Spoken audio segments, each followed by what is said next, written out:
So this is me cleaning out my classroom because I resigned because I was targeted in my school for my political beliefs. So this is my classroom, me getting my stuff. And yeah, I was targeted. I was told in so many words that if you don't stop speaking about certain political things, that you will be fired. And then I was targeted afterwards with a bunch of petty stuff to get me to leave my job. So, you know, shouldn't be happening in any workplace for conservatives or Christians or, and this is a Christian school, but it's predominantly black. These are run by black Democrats. And yeah, my classroom, and yeah, it's not right. But I'm okay because I have, I always contracted work as teacher that I do on the side, but it's just exposing it, bringing it to light that it shouldn't be happening in Florida. And this is what black conservatives go through, right? If I was at if I was speaking on the Democrat side, I wouldn't be losing my job.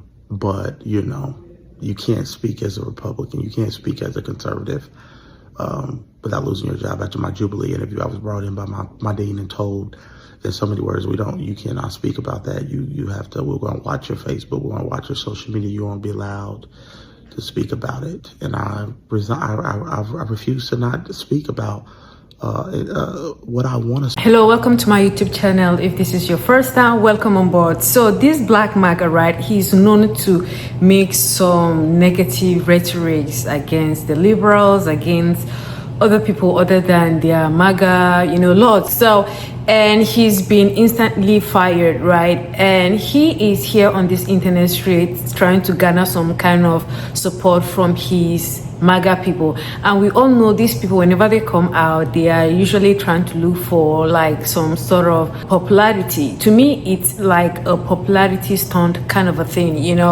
Once you become a black MAGA, it's like it's a big thing. You create some level of attention towards yourself. And now that he said he was forced to instantly resign from his job, I think there is more to what he is saying that he's letting out, right? And I feel this guy has said some of the most negative rhetorics when it comes to other stuff. I don't subscribe to the fact that he's been fired from his job, because just like I said, everyone has the right to vote whoever they want to vote for, but absolutely you're not devoid of the consequences, right? Now he has opened a GoFundMe account, and he's looking for his MAGA people to go donate in his GoFundMe account.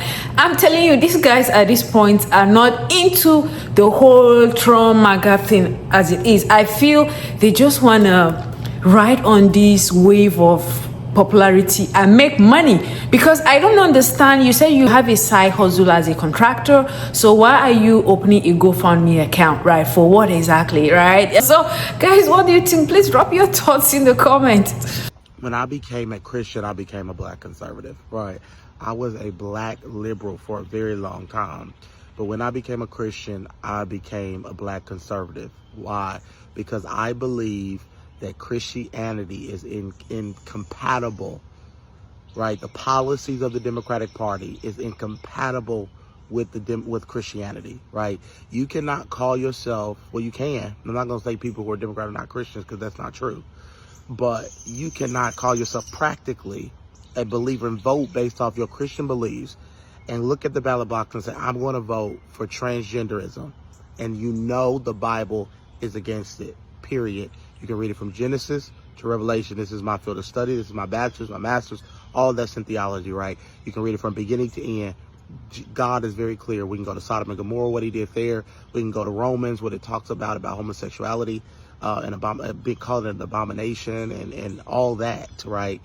We can go from that. We can go to abortion, which is Molech, when they were sacrificing their children in the Old Testament, their form of abortion, how God judged them, right? So you can't call yourself practically a believer and then be okay with a party that's so pro-choice that they were, during Kamala, was pushing for abortion up to that 7th, 8th month, 3rd trimester, right? That was happening in some Democratic cities. And I can go on and on and on the fact that how the Democratic Party, during the shooting, we're talking about speaking against praying, speaking against how Biden's administration targeted Christians, targeted churches, right? But we have a lot of black Christians, a lot of liberal white Christians that every election go to the polls and do not vote based off their Christian beliefs. When I became a Christian, I became a black conservative. Black culture is toxic. The black culture is toxic. We have produced a culture that is toxic. And let's get on the fact that there's no fathers in the black home. Let's talk about that. Stop. Let's talk about that. Let's talk about that. None of this is gonna work if y'all are just gonna sit here and make up. It's not gonna work. No, a debate has to be in facts. You're putting off emotional liberalism right now. I am not putting off emotional liberalism. You're putting off unfounded lies based in conservatism. Misinformation. Remember they did the misinformation thing all summer? The disintegration of the nuclear family has led to an astronomical increase of single-mother households. According to the Moynihan Report, in 1965, nearly 25% of black children were born to unwed mothers. The report's author, Daniel Patrick Moynihan, said this was a disaster in the making. He was, of course, vilified by so-called black leaders and their progressive allies. But he was right. Today, the out-of-wedlock birth rate is nearly 75% and even higher in some urban areas. To be clear, baby daddies share this responsibility with baby mamas. Yet, while baby daddies are blamed and rarely shown compassion, baby mamas are rarely blamed and receive both compassion and support. This lopsided dynamic and the previously listed pathologies stem directly from the number one problem facing the black community. Problem number one, unquestioning allegiance to so-called progressive policies. Unwavering loyalty to progressive liberal policies is the primary reason these dire conditions persist. It both makes them possible and perpetuates them. It's no coincidence that progressivism is the common thread that binds predominantly black cities where single-parent homes, failing schools, rampant poverty, and crime predominate. Look at cities like Detroit, Philadelphia, and Baltimore. They've been run by progressive Democrats for decades.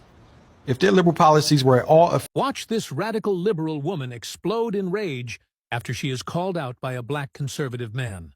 People that have this liberal mindset are infecting our communities, black people, and making us victims and not victors. I refuse to embrace a victim mentality because that's not what our grandparents and Harriet Tubman and those people fought for. They fought for equal opportunity. Do not bring up Harriet Tubman's name in vain, baby, please. Let's say the Lord's name in vain. The Lord's name. Harriet Tubman was literally saving her family and others from slavery. Yeah. You know who helped her? White people. With the help of white people. Man, this guy is literally unhinged, you know. I mean, his arguments to me are kind of devoid of facts.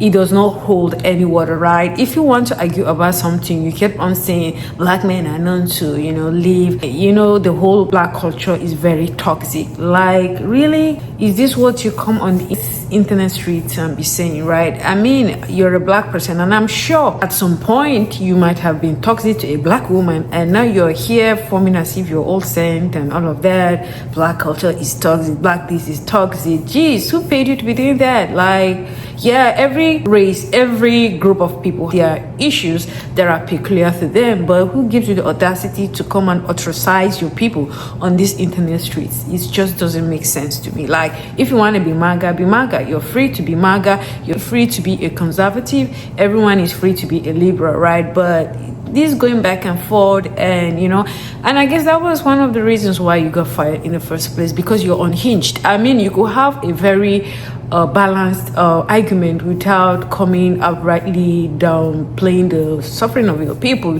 You know how institutionalized racism made your people to not stay in a family unit because half of your men are in prison, and we know it's the system that made it to be that way, because the slightest little crimes that could easily be forgiven, but they are usually given harsher sentences, right? So I don't understand what this guy is trying to bring to the fold, because it's like you've not really done your research. You're just here being loud for nothing, because of course you want the support from your MAGA people.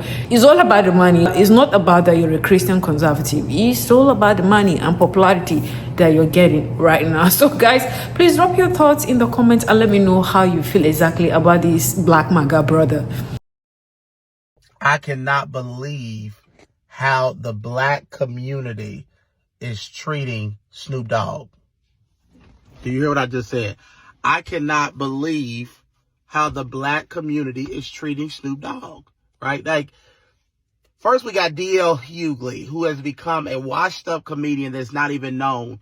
Like, there's a generation that don't know that D.L. Hughley was once a king of comedy. Like, he was in the black culture, he was a king of comedy. He was on the same stages as Steve Harvey, Bernie Mac, right? He's become literally a political troll. He's become a troll, right? Said, oh, me and Snoop, we argued for 2 hours. The black, Snoop Dogg is the black. Like, he literally is such a interwoven part of our culture. And you would think, you would think that he marched with Trump. You would think that he came out as this big MAGA Trump supporter, right? That ain't what Snoop Dogg did. He just performed for Trump and said that the LBGT, he didn't want that pushed on his kid, right? Because it's okay to want your child to be straight. That's a bad thing in our culture now. To want a straight child, to want what God intended for your child, to have a child, a grandchild, the regular way, not adopting. That's why I can't stand with the black community, because it's so hypocritical. You can be a gangster, a murderer, a crip, a blood, but you cannot have a difference in opinion and be a Republican or think for yourself when it comes to politics, because we're so enslaved on the Democratic plantation. Snoop Dogg is such a huge part of our culture, and the black community done turned on him. What, because he performed? Because he said what he said about LBGT rights? What in the world is wrong with this community? The fact that he's trying to generalize that all black people came for Snoop Dogg simply because he shared his views as regards to why you have a lot of these LGBTQ whatever community infiltrating the cartoon industry, because a lot of kids do watch cartoons, and you have these, it's not right. To me, it's totally not right. But the fact that he's generalizing that the whole community, that's where I have a big problem with, so I just, like I said, this guy, MAGA, especially black market, most of them are looking, it's like a form of publicity stunt. They are looking for attention, they are looking to become popular, and we all know in this social media era, once you become popular, it's money, right? To me, they are just doing it for the wrong reasons. They just want to make big money, and and of course, whatever it is, people are gonna come out for you, right? Like, you can be liberal, you can be a conservative, but don't force your your belief system on people. Like, my political whatever, I will never force it on anybody, and I will never make it like it is about my views or nothing else, right? So guys, what do you think? If you have come this far in this video, please do me the honor and hit on the subscribe button, hit on the like button, hit on the notification button, and there's also a button that I would like you to hit on. That's the hype button. Please hit on it, okay, so that a lot of people would watch this video. But don't forget to drop your thoughts below. Have a blessed day.